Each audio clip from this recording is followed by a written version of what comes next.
Dr. Kale Mira stood on the observation balcony of the Aranthian research station, staring out at the twin moons hanging low over the horizon. Their pale light reflected off the glass-like surface of Aranthia's seas, casting a shimmer that made the world seem unreal, almost dreamlike. He had spent years studying alien biology, traveling to planets humans had only imagined in simulations. But this place, the palace world of the Aranthians, was unlike anything he had ever seen. KL rubbed his temples, feeling the weight of curiosity pressing down on him. He had always asked questions, some of them dangerous, others simply unanswerable. But tonight, a question that had haunted him for months emerged again, quietly, almost as if it were a thought not his own. What would happen if a human and an alien could have a child? He whispered to himself, almost hoping no one would hear. The palace had been silent for hours. The human delegation had retired to their quarters, leaving him alone in the observation chamber. Kale's mind, however, refused to rest. He imagined the child, the possibilities, the implications. Would the child inherit the resilience of humans? The intelligence and adaptability of the Aranthians? Could such a being change the very relationship between their species? The thought thrilled him and frightened him in equal measure. A soft sound made him turn. The air shimmered slightly, and Kale realized he was not alone. Lyra, the Aranthian princess, stood at the edge of the balcony, her figure lit by the moons. She was taller than most humans, her skin glowing faintly, with hair like silver threads that reflected the light in a way that seemed almost impossible. Her eyes, large and almond-shaped, held depths that Kale could not begin to fathom.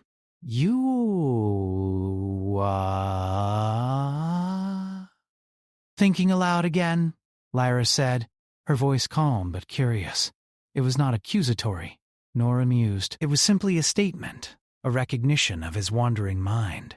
Kale blinked, surprised that she had heard him. He had assumed that no one else could detect thoughts spoken in such quiet tones. I didn't mean to, Kale started, but she raised a hand, stopping him. I heard you, she said. The question you asked yourself. Kale's heart skipped a beat. He had expected disbelief, perhaps even anger. The Aranthians were highly disciplined. Such thoughts, he had been warned, could be considered reckless. It's just a thought, he stammered, feeling suddenly very small in the vast expanse of the palace. Lyra stepped closer, her presence commanding yet not intimidating. A thought is the first step to discovery, she said. Her gaze was steady, almost serene. Tell me, Kale Mira, do you truly want to know the answer? He hesitated. He did, and yet he had never imagined saying it aloud. Yes, he admitted finally. I need to know if it is even possible. For a moment, Lyra did not respond. Then she smiled, faint and knowing, like she had been expecting this all along. Let us try, she said. The words struck Kale like lightning. Not only had she not rejected the idea, she had offered her consent. It was calm, deliberate, almost experimental in tone. Yet beneath it, there was something else. Trust, curiosity, and perhaps a spark of something deeper he could not yet name. What do you mean? Kale asked, his voice barely above a whisper. I mean, Lyra said, stepping closer to the edge of the balcony, that the answer cannot be found in theory alone. It must be experienced. It must be observed, measured, and guided. If you wish to know, you will need more than science. You will need partnership. Kale nodded slowly, still overwhelmed. Partnership. He had expected laboratory procedures, controlled tests, and charts. He had not expected a human-alien collaboration of this depth, nor the calm assurance of the princess herself. The next days were a whirlwind. Kamal was introduced to the inner workings of the Aranthian palace, to secret libraries of knowledge humans were never meant to access, and to laboratories filled with technology that seemed alive. Lyra guided him carefully, showing him the Aranthians' unique approach to life. It was not merely physical. Their biology was intertwined with their consciousness. Every cell, every organ, every thought and emotion contributed to the creation of life. Cale watched, fascinated, as Lyra demonstrated how the Aranthians could manipulate cellular growth through controlled mental focus. He had read about this, studied it, simulated it in virtual labs, but seeing it firsthand was another matter entirely. It was elegant, precise, and breathtakingly beautiful. "You must understand," Lyra said, observing him closely as he took notes. "This is not something to rush. To attempt what you desire is to challenge nature itself. It is not merely the combination of DNA. It is the merging of two worlds, two consciousnesses, two very different ways of existing." Kyle nodded. "I understand," he said. "And yet, I cannot stop wondering. The potential, it's enormous. For science, for humanity, for understanding the universe itself." Lyra smiled faintly.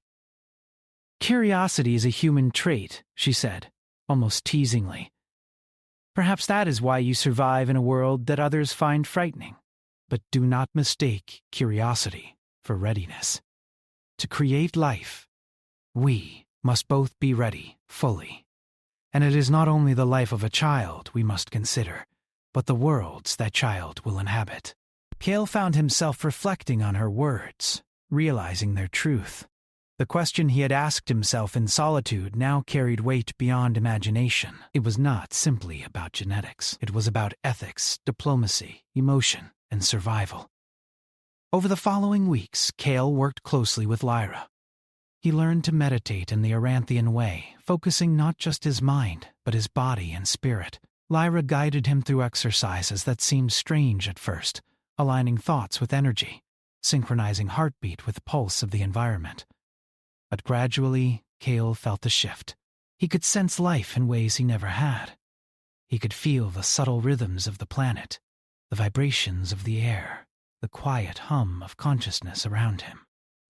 During one evening session, Lyra watched him intently as he attempted to connect with the Aranthian biological interface. His hands trembled, his mind raced, but slowly he began to feel a resonance. He glanced at her. "Am I doing it right?" he asked, hope and doubt mingling in his voice. Lyra's expression was calm. "You are beginning," she said. "It is not a matter of right or wrong. It is a matter of openness, of willingness to merge your world with mine. You must not fear what comes. Fear blocks creation."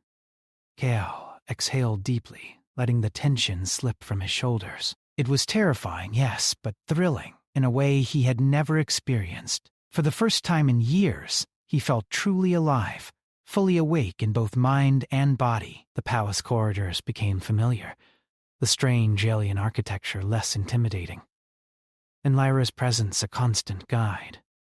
Yet, despite all this, Cale never stopped feeling the weight of the question he had asked himself. What will the child be like? He wondered silently. Will it look like us?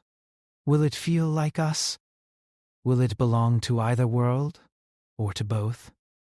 Lyra, sensing his thoughts once again, said softly, "The child will be what we make it, but it will also be more than either of us. It will carry the legacy of humanity and Aranthia. It will challenge our expectations, and it will remind us that life is never limited to what we imagine." Cale felt a mixture of awe and responsibility. The princess's calmness reassured him, yet he knew the path ahead would not be simple. There would be trials, questions, even opposition, but he also knew that with Lyra's guidance and with human determination, the impossible might just become possible. That night, under the twin moons, Kyle remained on the balcony, gazing at the shimmering seas below.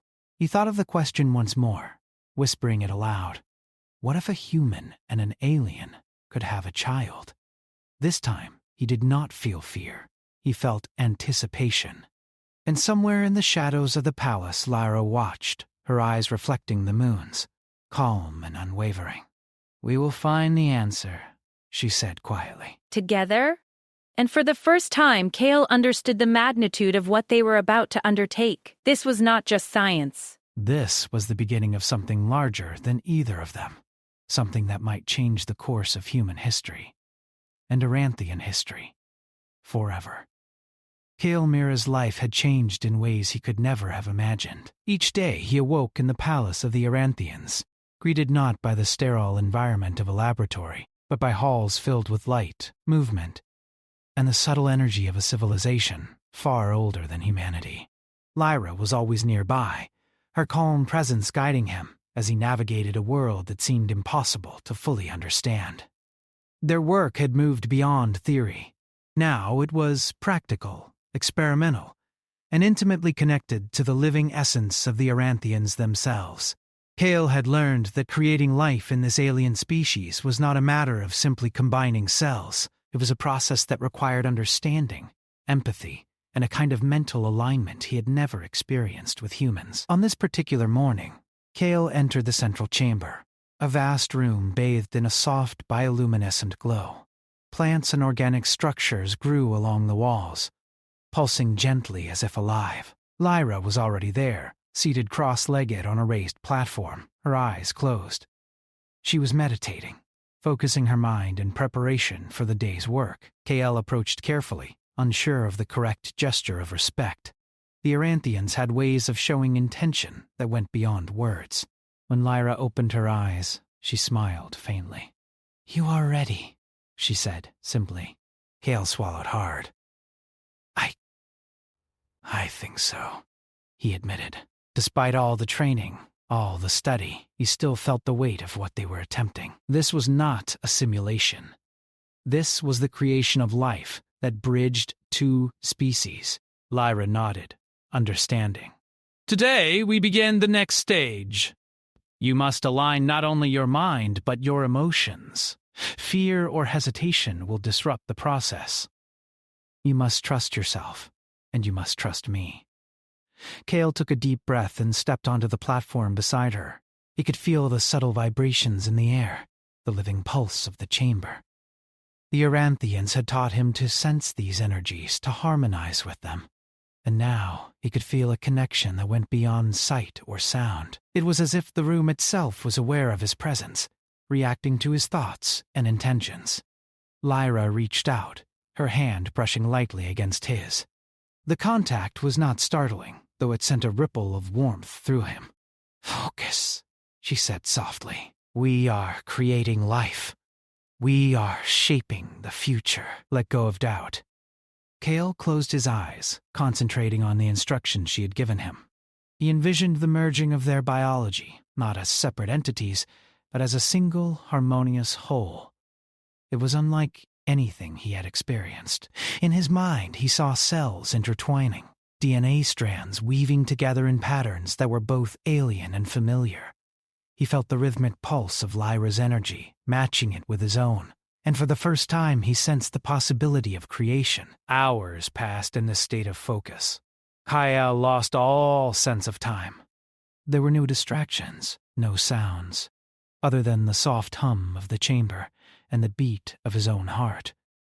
He could feel Lyra's mind guiding him, a constant presence that balanced his own uncertainties. When he opened his eyes, he saw her watching him carefully. "You are improving," she said. "Your mind is aligning with the process. Soon, we will move to the next phase." Kyle nodded. "I never imagined it could feel like this. It's almost alive." "Life is always alive, KL. Even when unseen, even when misunderstood. You are not simply observing it, you are participating in its creation." The next phase involved more than meditation. It was a delicate process of physical and mental synchronization. The Aranthians' biology required precise timing and energy alignment to combine genetic material successfully. Lyra guided Kale through exercises where their thoughts, heartbeats, and even breathing had to synchronize perfectly. At first, Kale struggled.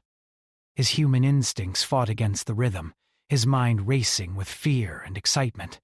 But Lyra's calm, steady presence anchored him. Slowly, he began to match her energy, feeling the subtle harmony that stretched between them. "This is the point," Lyra explained, "where your humanity meets Aranthian essence. It is delicate. Do not force it. Allow it to flow naturally." Kael nodded again, focusing with all his strength. He felt a warmth spreading from Lyra, connecting to him in ways he could not describe. It was not merely physical. It was emotional, mental, and spiritual. He sensed the merging of their intentions, the blending of possibilities.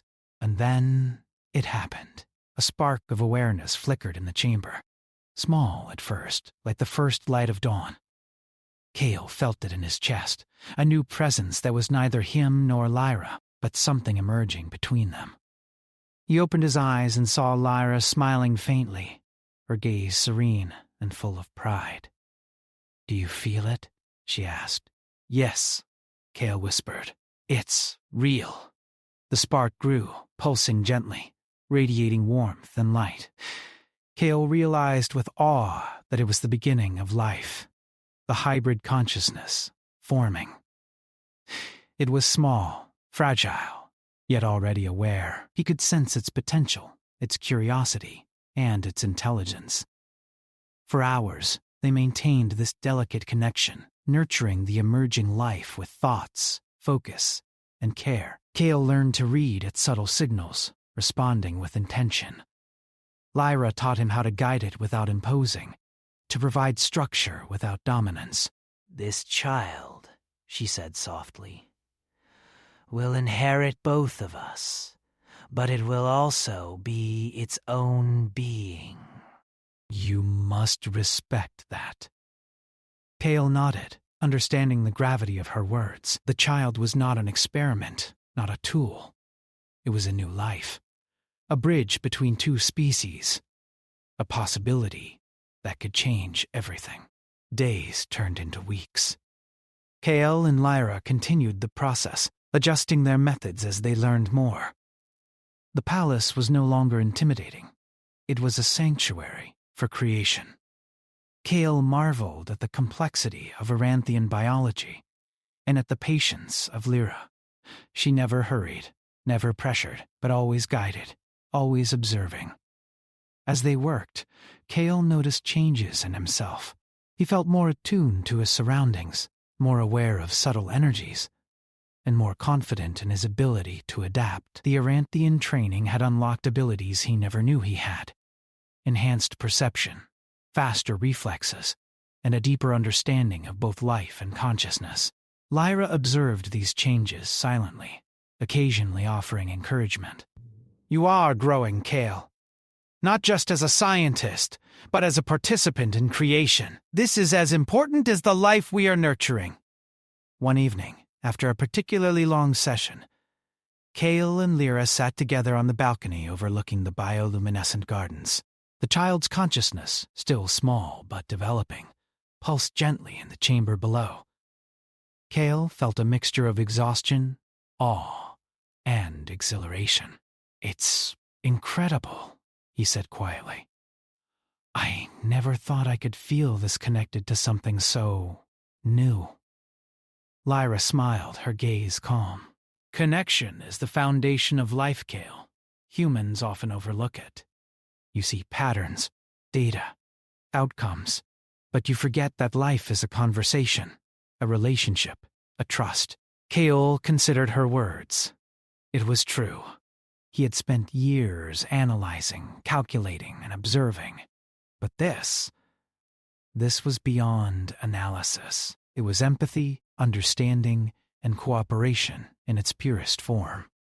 As the weeks passed, the child grew stronger, its consciousness more defined. Kael learned to communicate with it, not with words, but with intention and thought. It responded with curiosity, testing boundaries, exploring sensations.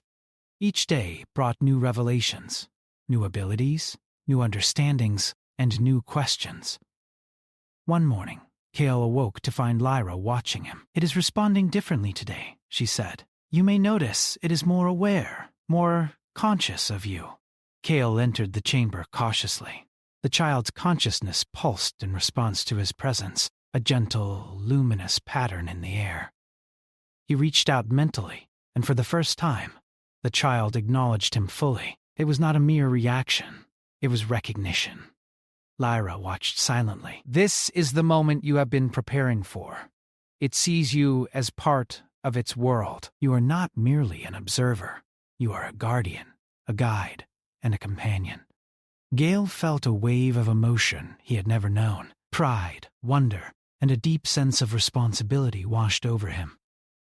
He realized that this child, a blend of human curiosity and Aranthian wisdom, was a symbol of possibility. It was proof that two worlds could intersect not through war or domination, but through understanding, cooperation, and care. As he looked at Lyra, he saw a reflection of his own awe mirrored in her calm eyes. They had begun this journey with a question, a single thought whispered under the twin moons. Now, they were participants in something extraordinary, a life that might one day change the course of their species. Cale understood fully that the path ahead would not be simple. Challenges awaited, political tension, ethical dilemmas, and the scrutiny of both human and Aranthian authorities. But for the first time, he felt ready, not only as a scientist, but as a human capable of bridging worlds, of daring to dream, and of nurturing a possibility that no one had yet imagined. As the sun rose over Aranthia, casting soft light over the bioluminescent gardens, Cale and Lyra stood together, watching the pulse of life they had helped create. The child's consciousness shimmered faintly in response to their presence, a silent acknowledgement of the bond that had formed. "Tale," whispered softly, "we are doing it. We really are doing it." Lyra's smile was calm, serene, and full of certainty. "Yes," she said. "And this is only the beginning!" The day finally arrived.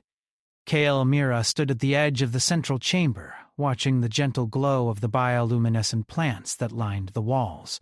The air felt thick with anticipation, but also alive, vibrating with an energy he could feel deep in his chest. Lyra moved with her usual calm grace, preparing the space as though it were both a sanctuary and a laboratory. Cale's heart pounded. Despite all their preparation, all their care and training, he could not escape the magnitude of what was about to happen. This was not an experiment in a lab, nor a simulation he could control. This was life itself, emerging from the merging of two species, and it would be unlike anything the galaxy had ever seen. Lyra turned to him, her eyes steady and full of quiet assurance. "Are you ready?" she asked. Cale swallowed hard. "I think so," he replied, though the truth was he did not know if anyone could ever be fully ready for this. The chamber pulsed gently, the bioluminescent flora casting shifting patterns on the walls. Kyle felt the child's presence, now strong and distinct. It was aware of him, aware of Lyra, aware of everything in a way that was almost impossible to describe. And yet, there was no fear, no aggression, only curiosity, the spark of a being just learning the world. Lyra stepped closer to the center of the room and began the process. She and Cale aligned themselves, focusing their energy, thoughts, and emotions. In Aranthian biology, the act of creating life was not mechanical. It was mental, emotional, and deeply intuitive. Each heartbeat, each thought, each pulse of energy contributed to the child's formation. Cale followed her lead, concentrating as best he could. He let go of fear, hesitation, and doubt. He thought only of creation, of guidance, and of hope. Slowly, the chamber seemed to respond. The glow intensified, and he felt the child's consciousness expanding, reaching out, testing boundaries, exploring the new world it had been given. Hours passed in a quiet rhythm, punctuated by soft hums of energy and occasional murmurs from Lyra guiding him. Cale had never felt so connected to another being, not even another human. He could sense the child's curiosity, its awareness of him and Lyra, and even its subtle emotional reactions. It was intelligent, perceptive, and already displaying traits that were both human and Aranthian. Finally, Lyra spoke. "It is ready." Cale nodded, though his hands trembled. Ready for what? He asked, his voice barely above a whisper. To fully enter this world, she replied. To take form and become a presence in reality, not just consciousness. The chamber pulsed once more, and Cale felt the child's consciousness solidify. A faint, luminescent shape shimmered in the center, gradually forming into a small, delicate humanoid figure. Its skin glowed softly, a blend of human tones and Aranthian luminescence. Its eyes opened, large and bright, reflecting both Cale and Lyra in their depths. Cale felt a surge of awe and emotion. The child was perfect, yet entirely new. It was impossible to describe in simple terms. It was a bridge between two species, a living testament to the merging of worlds. Lyra reached out, her hand hovering just above the child. "Soren?" she said softly, naming it for the first time. The child's awareness seemed to recognize the sound, and it turned its gaze toward her. Cale felt a wave of pride and humility. "Soren?" he echoed, his voice trembling. "You are incredible." The child stirred, reaching out its small hands toward them. Cale knelt, letting its tiny fingers brush against his. The touch sent a shiver through him. Not fear, not discomfort, but a profound connection he could not have anticipated. Soren's mind seemed to communicate directly with his, not in words, but in feelings, curiosity, recognition, and a quiet wonder at the world it had entered. But the arrival of Soren did not go unnoticed. The Aranthian Council had been informed, and their reaction was far from calm. Within hours, emissaries arrived, their expressions a mixture of awe, suspicion, and fear. "This is unprecedented," one council member said, voice trembling slightly. "A hybrid child." Between a human and a member of our royal line? The implications are immense. We must consider the consequences carefully. Cale felt a flash of defensiveness. "This child is not a threat," he said firmly. "Soren is a life, a being, and proof that cooperation between our species is possible. We are not violating laws or nature. We are expanding understanding." Lyra's calm presence steadied him. "We expected concern," she said. "But Soren is not dangerous. The child is aware, intelligent, and capable of understanding both humans and Aranthians. That is what makes Soren valuable, not as a weapon, but as a bridge."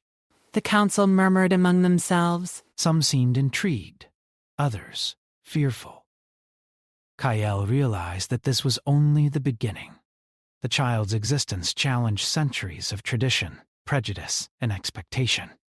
But he also realized that Soren's mere presence could change minds. As the weeks passed, Kael and Lyra worked tirelessly to nurture the child. They taught Soren basic concepts, not just language, but emotion, cooperation, and observation. Soren absorbed everything with astonishing speed, its human curiosity blending seamlessly with Aranthian intelligence. It asked questions, explored its environment, and even demonstrated problem-solving skills far beyond its apparent age. Kael often watched in awe, marveling at how Soren could adapt so quickly. "It's incredible," he said one evening, watching the child navigate a complex set of puzzles designed to test cognitive ability. "It's learning faster than I ever imagined possible." Lyra smiled faintly. "It is not only learning, Kael. It is shaping its understanding of the world. It is teaching us as much as we teach it. That is the nature of life when it is allowed to grow freely, without fear or restriction." Despite the joy and wonder, challenges emerged. Some Aranthians could not accept the child. Rumors spread. Fear whispered in dark corridors. Certain council members insisted Soren be studied in isolation, arguing that its hybrid nature was unpredictable. Human observers worried about public perception, fearing backlash from their own authorities. Kael and Lyra faced constant pressure, but they refused to let fear dictate their actions. "Soren is not a threat," Kael reminded anyone who questioned them. Soren is proof that humans and Aranthians can cooperate, not destroy each other. This child represents hope, not danger. Lyra added, the world does not often recognize its own potential. We must show them, not through words alone, but through what we create together. Soren, for its part, seemed oblivious to the political tension. The child was curious, playful, and eager to explore. It laughed, a sound that was a mixture of human and Aranthian tone, soft and bright, and reached for Cale's hand as they guided it through learning exercises. Each interaction deepened the bond, a reminder that life could transcend boundaries if given the chance. One day, Cale took Soren to the observation balcony where he had first whispered the question that started it all. The twin moons hung over the horizon, reflecting in the seas below.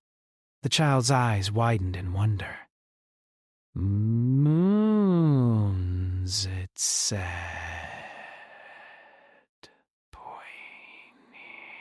Bright, Cale smiled. Yes, they are. You are seeing your world for the first time. Soren turned to him, then to Lyra, and for the first time, Cale felt the full impact of what they had done. The child looked at both of them, aware that they had guided its arrival into life, and yet Soren was not owned by either of them. It was independent, curious, and fully capable of shaping its own future. Cale realized that this was the essence of their experiment, not control, but collaboration, not domination, but partnership. Humanity's greatest strength, he thought, was not its technology, its intelligence, or even its courage. It was its ability to dream, to take risks, and to care for something larger than itself. As the Aranthian Council continued to debate and the humans voiced concern, Cale and Lyra focused on what mattered most, nurturing Soren. They taught it language, culture, and understanding. They showed it compassion, guidance, and freedom. And in return, Soren taught them patience, humility, and the extraordinary potential that life could hold. Every night Cale returned to the balcony, watching Soren play under the twin moons. He remembered the first time he had asked the question. Now, looking at the child's joyful, curious face, he understood that the question had not only been answered, it had been surpassed. Life had created a possibility beyond calculation, beyond expectation, and in the quiet of the palace, Cale felt a spark of hope, stronger than anything he had known. Soren was not only a child, they were a promise. A promise that humans could rise, adapt, and inspire, that even across worlds, life could find common ground, that even in a galaxy vast and dangerous, there was room for curiosity, courage, and the audacity to dream. Cale took a deep breath, watching the child reach for the stars. Lyra stood beside him, calm and serene, her presence a reminder that guidance and trust were as vital as discovery. Together, they had given life to something extraordinary, and as Soren laughed under the twin moons, Cale knew that humanity's story, and the story of the galaxy, had just entered a new chapter, one that would not be easily forgotten. Years passed, and Soren grew in ways that astonished everyone who knew the child. Cale Mira often found himself watching, speechless, as the small hybrid, once a fragile spark of life, now moved with grace and intelligence beyond what most humans could comprehend. Every day was a lesson in adaptability, curiosity, and understanding. Soren learned not just to speak and walk, but to reason, to empathize, and to inspire. The Aranthians, who had once whispered about fear and danger, now observed Soren with cautious admiration. Some still resisted, unwilling to accept that a hybrid could embody the best of both worlds. But many could not deny the child's abilities, intelligence, and the subtle aura of calm and understanding that radiated from them. Cale often walked beside Soren in the palace gardens, watching the child interact with the flora and fauna of Aranthia. Soren would reach out, touching plants and observing their responses, or leaning close to hear the hum of life in the air. It was as if every aspect of the world was a lesson waiting to be discovered, and Soren absorbed it all eagerly. Lyra joined them, her presence calm and steady. "The child is learning more than we could teach," she said, her voice soft but filled with pride. "Soren is becoming a bridge, not just between species, but between understanding and possibility. Do you feel it, Kale?" Kale nodded. "Yes. I see it every day. Soren is more than a child." They are a reminder of what we can achieve when we act with courage, trust, and curiosity. Soren's abilities extended beyond simple observation. The child demonstrated empathy that could sense tension and soothe it. When humans and Aranthians argued, Soren's presence often calmed both sides, offering an unspoken understanding that words sometimes failed to achieve. Kyle realized that humanity had not only survived challenges but could elevate itself in ways that even advanced alien civilizations could respect. The Council, which had been hesitant at first, began to recognize Soren's potential. Meetings that once brimmed with suspicion slowly transformed into discussions filled with curiosity. Soren's presence reminded everyone that cooperation could be more powerful than fear, and knowledge could be shared rather than hoarded. KL often reflected on the journey that had brought them here. From the moment he had whispered a single forbidden question under the twin moons, everything had changed. He had doubted, feared, and wondered whether they were stepping too far. But Soren had proven that possibility existed, that life could thrive in ways no one had imagined. One morning, as sunlight spilled across the palace terraces, Kale and Lyra brought Soren to the observation platform overlooking the twin seas. The child's eyes sparkled with excitement, and Kale noticed how their minds seemed to absorb every detail: the waves, the light, the rhythm of the world around them. "Do you remember your first time here?" Kale asked softly. Soren turned to him, a small smile on their glowing face. "Yes," they said, their voice a soft harmony of human and Aranthian tones. "I remember light, water, and feeling everything." Lyra placed a hand gently on Soren's shoulder. "You have grown so much. And yet, this is only the beginning." "There's a galaxy to explore, Kale, a universe of possibilities that your people have barely touched." Kale's chest tightened with emotion. The human species had achieved incredible things, but Soren represented something entirely new. A proof that humanity could rise not only through technology or war, but through understanding, courage, and the willingness to reach beyond what seemed possible. Word of Soren's existence began to spread beyond the palace. Human scientists, diplomats, and explorers came to observe the child, learning how Soren interacted with the Aranthians and humans alike. Reports circulated of Soren's insights into environmental systems, cognitive patterns, and conflict resolution, offering solutions that bridged the limitations of both species. Some humans feared that Soren might become a weapon or a political tool, but Kale and Lyra guided the child with patience and wisdom, teaching them about ethics, empathy, and the responsibility that came with great power. Soren learned quickly, always striving to balance knowledge with kindness, curiosity with caution. One afternoon, Kale watched as Soren mediated a disagreement between human diplomats and Aranthian council members. The tension in the room had been palpable, voices raised, gestures sharp. Soren stepped between them, placing small glowing hands on the air between the two groups. A calm, almost tangible wave of energy spread through the room, and suddenly, the arguing voices softened. Eyes met, and the tension dissolved into understanding. Ka felt a surge of pride. "That's remarkable," he whispered to Lyra. She smiled. "This is what I hoped for." Life, when nurtured with trust and guidance, can achieve what logic alone cannot. Soren's presence continued to challenge expectations. The child began to explore areas of Aranthian knowledge that humans had never accessed, combining it with human ingenuity. The result was innovation on a scale that inspired both species. Simple human technology improved with alien understanding, and Aranthian methods became more adaptable and intuitive. Sori's influence rippled outward, a testament to what could happen when fear and suspicion were set aside. Despite these advances, KL knew challenges remained. Some council members and human authorities still resisted.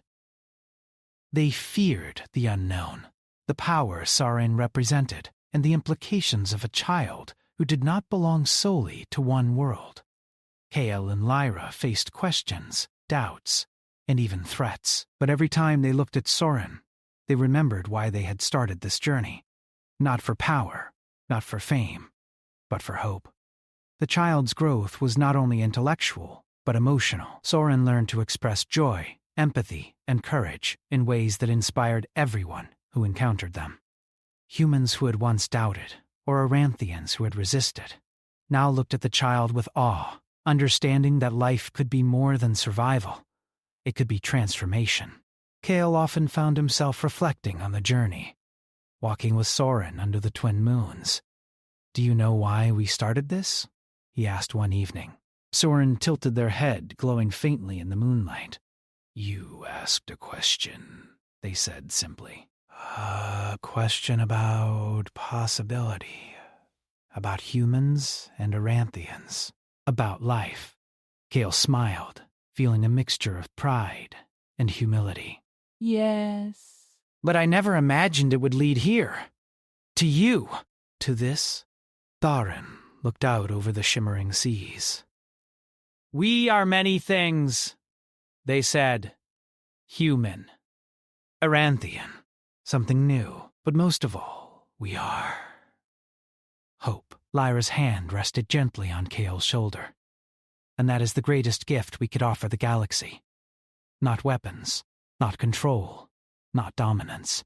Hope, curiosity, courage, and the reminder that life itself is capable of greatness." As the child grew, they began to venture beyond the palace and the immediate world of Aranthia.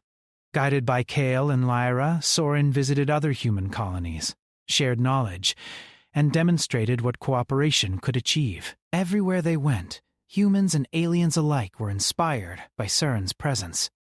Conflicts were resolved more peacefully, innovations spread faster, and curiosity replaced fear. Kale watched one day as Sorin helped a group of human engineers repair a failing energy network. The child analyzed the situation with a blend of human creativity and Aranthian intuition, solving a problem that had puzzled the engineers for weeks. "It's incredible," one of them said. "We never could have figured this out alone." Sorin smiled faintly. "You did." "I just helped you see differently," the child replied, their voice calm and measured.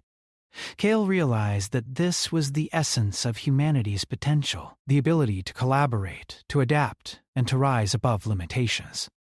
Sorin embodied the best traits of both species and showed that the future could be better than anyone had imagined. One evening, Kale, Lyra, and Sorin returned to the balcony under the twin moons, as they had so many times before. The child's eyes reflected the shimmering seas and the distant stars beyond. Kale felt a deep sense of peace, a certainty that they were witnessing something extraordinary. "Do you ever wonder what comes next?" Kale asked softly. Sorin looked at him with quiet confidence. "The future is ours to shape," the child said. "Not as humans, not as Aranthians, but as beings capable of more than either world imagined. We will rise. Together." Lyra smiled, her eyes reflecting the moons. "Yes," she said, "together." And that is how life moves forward, through courage, understanding, and the willingness to embrace the unknown. Kale took a deep breath, feeling the weight of their journey. From a single question whispered under the moons to the creation of a life that had inspired both species, they had achieved something extraordinary. Humanity, with its curiosity, courage, and capacity for growth, had not only survived in the galaxy, it had begun to rise, to elevate, to inspire. And Sorin, the child who was more than human, more than Aranthian, more than anyone had expected, stood as living proof. Kale looked at the child, then at Lyra, and whispered, "We did it." We really did it. Soren smiled, a small glow radiating from their being. We are only beginning, they said. And under the twin moons of Aranthia, Kaal realized the truth. Humanity's story was not defined by fear, conflict, or limitation. It was defined by courage, curiosity, and the audacity to reach beyond the known. The galaxy was vast, full of unknowns, challenges, and dangers. But for the first time, Kaal believed that humanity, with allies, with vision, and with hope, could rise to meet it. Soren laughed softly, the sound bright and pure, echoing across the seas, a promise of what was yet to come. And Kaal, standing beside Lyra and the child, knew that the future was not just possible. It was extraordinary. I asked myself about a human alien child, the princess heard me, and calmly said, "Let's try HFY."